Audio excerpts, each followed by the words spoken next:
RayNeo Pocket TV is marketed as a portable entertainment device that lets you enjoy a large virtual screen almost anywhere.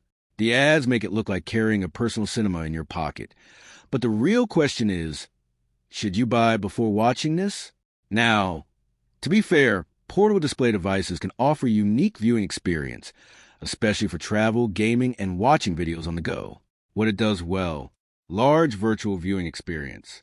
It can create the feeling of watching a much bigger screen than your phone. Portable design.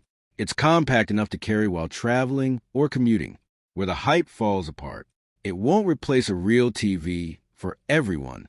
This is the biggest issue. The viewing experience is very different from sitting in front of a traditional television. Comfort varies from person to person. Some users may find extended viewing less comfortable than expected. Compatibility matters. Not every phone, tablet, or console works equally well without the right connections. So, should you buy RayNeo Pocket TV? Short answer: only if it matches your needs. If you want a portable personal display for travel or entertainment, it may be worth considering.